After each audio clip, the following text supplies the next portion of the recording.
Hi guys, welcome back again and बात करेंगे यहाँ पे कुछ 5 स्पेसिफिक टेस्ट के बारे में जो आप किस में करवाओगे, उसका क्या मतलब होता है, इन सब के बारे में डिस्कस करेंगे। तो उसमें पहला है सिस्टेटिन सी।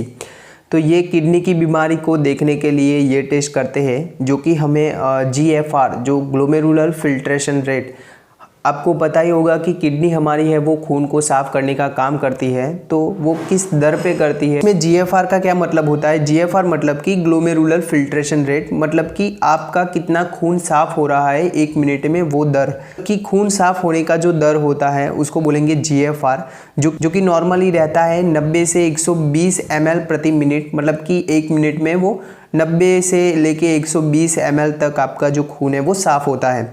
तो देखो, अगर किडनी की बीमारी होगी तो क्या रहेगा कि ये जो GFR रेट है वो कम होगा।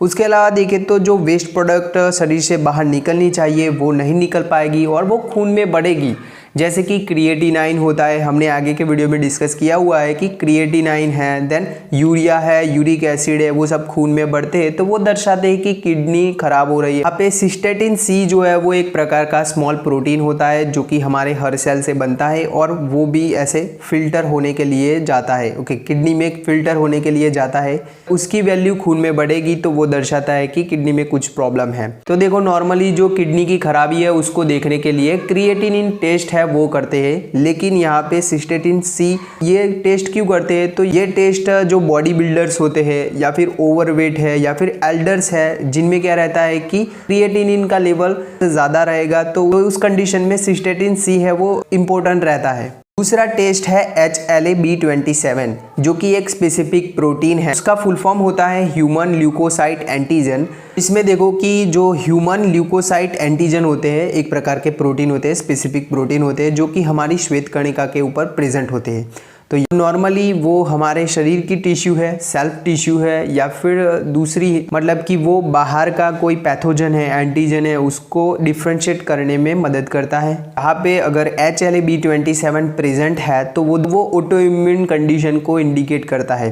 अभी ऑटोइम्यून बीमारी क्या होता है? तो नॉर्मली क्या रहता है कि जब भी हमारे शरीर के ऊपर पैथोजन्स अटैक करते हैं, जैसे कि वायरस है, बैक्टीरिया है, तो उनके खिलाफ हमारी बॉडी में एक प्रोटीन बनता है जिसको बोलते हैं एंटीबॉडी। तो जब ये एंटीबॉडी है वो हमारे खुद की बॉडी सेल के ऊपर अटैक करती है, मतलब कि जो हमारी नॉर्मल टिश्यू होती है उनके ऊपर अटैक करती है, जो वायरस है, बैक्टीरिया है, उनके ऊपर अटैक न करके हमारी नॉर्मल टिश्यू के ऊपर अटैक करती है, तो उस बीमारी को बोलते हैं ऑटोइम्यून बीमारी।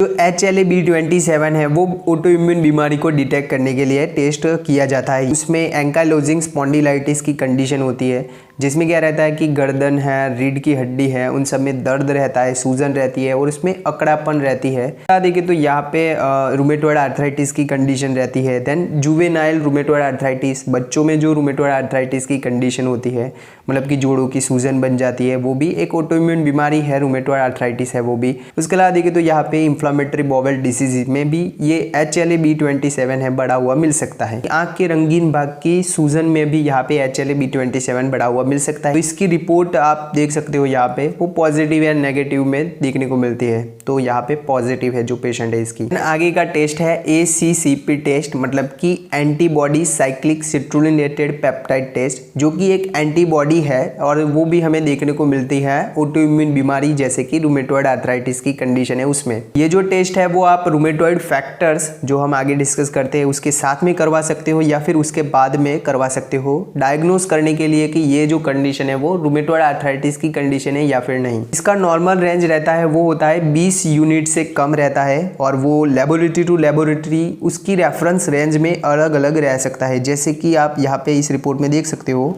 5 यूनिट से लेस देन 5 यूनिट, मतलब 5 यूनिट से कम है। उसके अलावा देखें तो यहाँ पे इस रिपोर्ट में आप देख सकते हो 17 यूनिट से कम लिखा है NTCCP में। देखें तो इस रिपोर्ट में लिखा है अप टू 20, तो 20 यूनिट से कम है तो वो जो टेस्ट है वो नेगेटिव कहलाता है। ओके, देन आगे RF फैक्टर टेस्ट, मतलब कि रूमेटॉइड फैक्टर टेस्ट, जो कि एक एंटीबॉडी टेस्ट है और वो हमें देखने को मिलता है रूमेटॉइड आर्थराइटिस की कंडीशन में। उसके अलावा देखें तो जॉगरेन सिंड्रोम कंडीशन होता है तो उसमें भी देखने को मिलता है।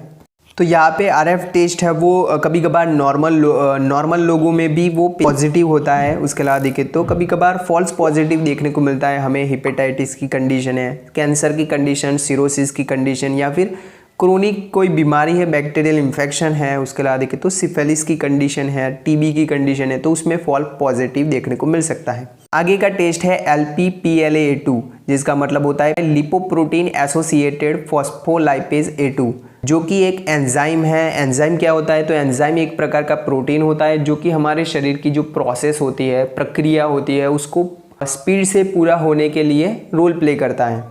ये एंजाइम है वो खून की नली की सूजन की कंडीशन में, उसके अलावा देखें तो खून की नलियों में जब प्लेक जमा होता है, फैट जमा होता है, जिसको बोलते हैं एथेरोस्क्लेरोसिस की कंडीशन, तो उस कंडीशन में भी यहाँ पे खून में ज़्यादा रिलीज होता है। तो ये एक कार्डियक मार्कर है, मतलब कि हमारे हार्ट की, हृदय की हेल्थ को इंडिकेट करता है। और यहाँ पे ये कोरोनरी आर्टरी डिसीज़, कोरोनरी जो नलियाँ होती है जो हमारे हार्ट को खून पहुँचाती है, तो उसमें ऐसे प्लेक जमा हो गया है, कोलेस्ट्रॉल जमा हो जाता है, तो वो दर्शाता है। उसके अलावा देखिए तो इस्चेमिक स्ट्रोक की कंडीशन होती है। अभी क्या रहेगा कि हार्ट अच्छे से काम नहीं करेगा, तो उसकी वजह से हमारे दिमाग में भी खून अच्छे से नहीं पहुंच पाता, तो उसकी वजह से ऐसे इस्चेमिक स्ट्रोक की कंडीशन भी बन सकती है। तो जो LPPLA2 टेस्ट है वो हमारे हार्ट की और उसकी नलियाँ है, उसकी जो हेल्थ है उसको दर्शाता है। तो आई होप आपको इससे कुछ जानने को मिला होगा। Thank you.